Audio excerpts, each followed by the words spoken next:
Hello everyone, I'm Samuel. Welcome to Pi and Pencil. இந்த வீடியோவில் root two ஒரு irrational நம்பர்னு நம்ம ப்ரூவ் பண்ண போகிறோங்க. இங்கே நான் ஈக்குவேஷன் அண்ட் எக்ஸ்பிரஷன் எதுவுமே நான் யூஸ் பண்ணாமல் சிம்பிளாக பிக்சரை மட்டும் யூஸ் பண்ணி உங்களுக்கு நான் புரிய வைக்கிறேன். கொஞ்சம் கவனமாக பாருங்கள். இதுக்காக நான் ஒரு யூனிட் ஸ்கொயர் நான் எடுத்துக்கிறேன். இந்த யூனிட் ஸ்கொயரில் இந்த 4 வெர்டிசஸை வந்து ஏபிசிடி அப்படின்னு நான் மார்க் பண்ணிக்கிறேன்.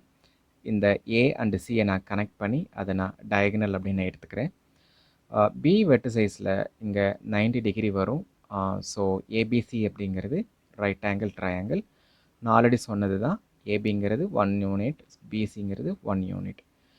அப்போது இந்த டயகனலோட லென்த் என்ன வரும் அப்படின்னா பித்தகரஸ் தியரம் யூஸ் பண்ணும். ஏன்னா ட்ரையாங்கிள் ஏபிசிங்கிறது ஒரு ரைட் ஆங்கிள் ட்ரையாங்கிள், ஏசிங்கிறது ஹைப்போட்டென்யூஸ். ஸோ ஏபி வந்து நான் ஸ்மால் ஏனும், ஹைட் பிசினா ஸ்மால் பினும், ஏசினா ஹைப்போட்டென்யூஸ் சிஎனும் அசியூம் பண்ணிக்கிறேன்.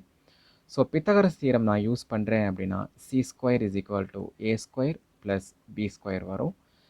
ஏ அண்ட் பியில் யார் இருக்காங்க? 1 ஸ்கொயர் ப்ளஸ் 1 ஸ்கொயர் இருக்காங்க. தர்ஃபோர் சி ஸ்கொயரோட ஆன்சர் வந்து 2ன்னு வரும். ரெண்டு பக்கம் நான் ரூட் எடுக்கணும். ஏன்னா எனக்கு சியோட வேல்யூ தான் வேணும், சி ஸ்கொயர் வேல்யூ வேணாம். ஸோ சியோட வேல்யூ வந்து ரூட் 2. ஸோ டயகனல் ஏசி வந்து ரூட் 2. இந்த பிக்சரை ஒரு நிமிஷம் நல்லா கவனிங்க. ஏசிங்கிறது ஒரு டயகனல். அதாவது ஏசி வந்து ஒரு ஃபைனட் வேல்யூ உள்ள, ஏசி அப்படிங்கிறது ஒரு ஃபைனட் வேல்யூ ஆர் லென்த் உள்ள ஒரு டயகனல். ஒத்துக்கிறீங்களா? அப்படி இருக்கும்போது ரூட் டூவோட வேல்யூ எப்படி வரும்? கண்டிப்பாக அது டெசிமலில் தான் வரும். For example 1.4 or something 1/2 or 1/3 இந்த மாதிரி டெசிமல் இல்லைன்னா ஒரு ஃப்ராக்ஷனில் கண்டிப்பாக வரும். இப்போ நான் என்ன சொல்ல வரேன் அப்படின்னா, அந்த ரூட் டூ உண்மையிலே அது டெசிமலா ஃப்ராக்ஷனா அப்படிங்கிறத நாம் டெஸ்ட் பண்ணலாம். ஸோ இந்த டெஸ்டிங் ஐடியா தான் ப்ரூஃப் பை கான்ட்ராடிக்ஷன் அப்படின்னு சொல்லுவாங்க. ஸோ வாங்க, ரூட் டூவை நான் என்னான்னு எடுத்துக்கிறேன் அப்படின்னா, அதாவது இந்த ஐடியாவை, இந்த ரூட் டூவை நான் P/Q அப்படிங்கிற இந்த ஐடியாவை நான் டெஸ்ட் பண்ணுறேன்.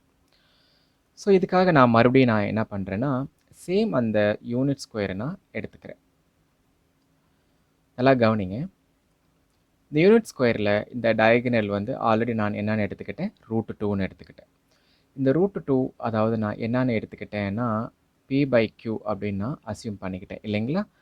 இப்போ நல்லா கவனிங்க. இந்த root two is equal P/Q நான் அசியூம் பண்ணிக்கிட்டேன்.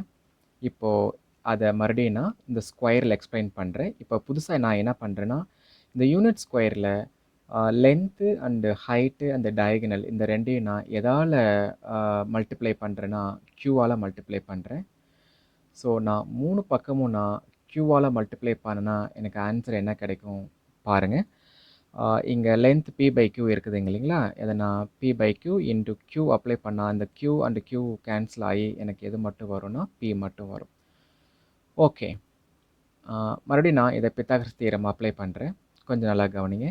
So P square equal to Q square plus Q square வரும். அதாவது இது எப்படி எழுதுறேன்னா C square equal to A square plus B ஸ்கொயரில் எழுதுகிறேன். ஸோ ஃபைனலாக எனக்கு என்ன கிடைக்குது? P square equal to 2Q square கிடைக்குது. ஓகே, இந்த இடம் நல்லா கொஞ்சம் கவனிங்க. P ஸ்கொயர் அப்படிங்கிறது நாம் இதை எப்படி புரிஞ்சுக்கணும் அப்படின்னா, ஏரியா ஆஃப் பிக் ஸ்கொயர் அப்படி தான் நாம் எடுத்துக்கணும். Q ஸ்கொயரை ஏரியா ஆஃப் ஸ்மால் ஸ்கொயர் அப்படின்னா நாம் எடுத்துக்கணும். இந்த P அண்ட் Q ஆட் நம்பரா இல்லை ஈவன் நம்பரா அப்படிங்கிறத நான் ஸ்கொயர் யூஸ் பண்ணி நான் உங்களுக்கு சொல்லி கொடுக்குறேன். இப்போ நான் இந்த ரைட் சைடில் இருக்கிற Q ஸ்கொயர் இருக்குது இல்லைங்களா, அதை நான் ஃபஸ்ட் நான் ட்ரா பண்ணுறேன். நல்லா கவனிங்க. Q ஸ்கொயர் வந்து நான் ஸ்மால் ஸ்கொயர் அப்படின்னு நான் சொல்லியிருந்தேன். ஸோ அதனுடைய சைஸ் நான் ஸ்மாலாகவே நான் எடுத்துக்கிறேன். இதனுடைய சைடு வந்து Q வரும். ஸோ இதோட ஏரியா செக் பண்ணுங்கள். What is the area of ஸ்கொயர்னா சைடு இன்ட்டு சைடுன்னு சொல்லுவோம். ஸோ இங்கே சைடு வந்து Q கொடுத்துருக்கு. ஸோ இதனுடைய சைடு வந்து Q ஸ்கொயர் வரும். இங்கே எத்தனை டைம்ஸ் Q ஸ்கொயர் கொடுத்துருக்காங்கன்னா 2 டைம்ஸ் Q ஸ்கொயர் கொடுத்துருக்காங்க.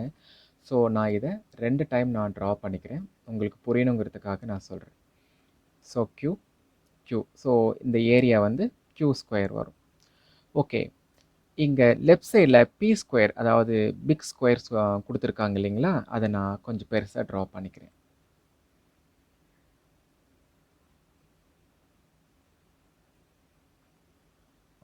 சாரிங்க, இதை நான் டெலீட் பண்ணிட்டு நான் பெருசாக ட்ரா பண்ணுறேன்.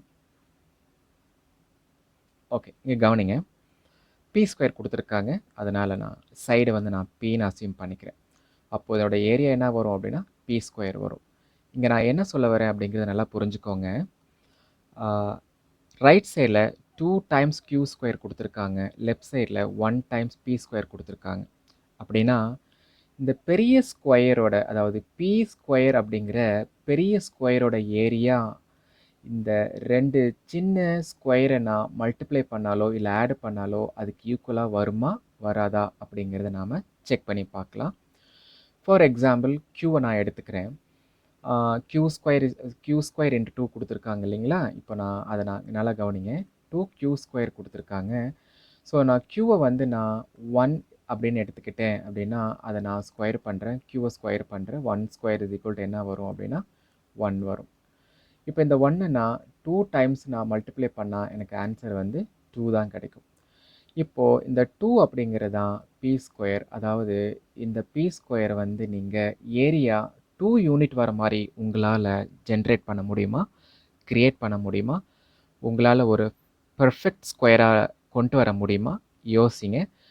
ஓகே, வேற ஒரு எக்ஸாம்பிள் நான் எடுத்து சொல்கிறேன். இதே சேம் Q² நான் Qக்கு பதிலாக நான் 2ன்னு எடுத்துக்கிறேன். அப்போ 2வை ஸ்கொயர் பண்ணால் எனக்கு என்ன வரும், 4 வரும். இந்த 4 நான் 2ஆல் மல்டிப்ளை பண்ணால் எனக்கு என்ன வரும் அப்படின்னா 8 வரும். இப்போ நீங்கள் சொல்லுங்கள், 8 அப்படிங்கிறது தான் P². இந்த P² அப்படிங்கிறது பெர்ஃபெக்ட் ஸ்கொயர், அதாவது 8 ஸ்கொயர் யூனிட் உள்ள ஒரு பெர்ஃபெக்ட் ஸ்கொயரை உங்களால் ஜென்ரேட்டோ இல்லை க்ரியேட்டோ படைக்க முடியுமா, உருவாக்க முடியுமா அப்படின்னு கேட்டால் கண்டிப்பாக ஆன்சர் வந்து நோ தான்.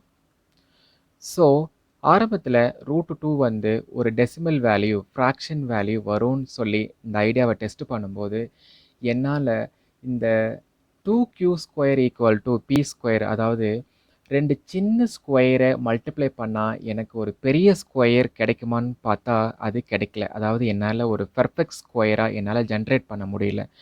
இங்கே நான் வேல்யூ 1 and 2, அதாவது ஈவன் அண்ட் ஆட் எடுத்துக்கிறேங்க. இதுக்கு பதிலாக நீங்கள் 3 and 4 எதை வேணாலும் சப்ஸ்டியூட் பண்ணி பாருங்கள். உங்களால் P² அப்படிங்கிற ஒரு பெரிய ஸ்கொயரோட வேல்யூ உங்களால் ஜென்ரேட் பண்ண முடியாது.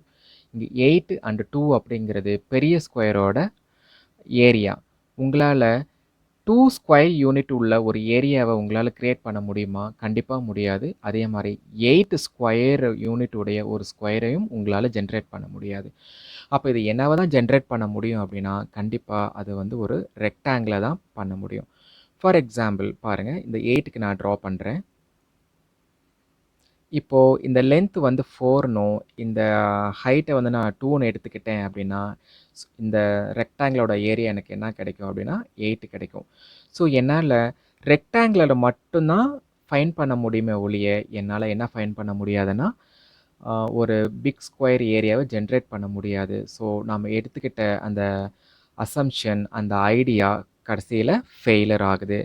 ஸோ ஃபைனலாக நம்ம என்னன்னு சொல்லிக்கலாம் அப்படின்னா √2 is not equal to P/Q அப்படின்னு நாம் சொல்லிடலாம். உங்களுக்கு புரிஞ்சிருக்கும்னு நினைக்கிறேன். தேங்க்யூ.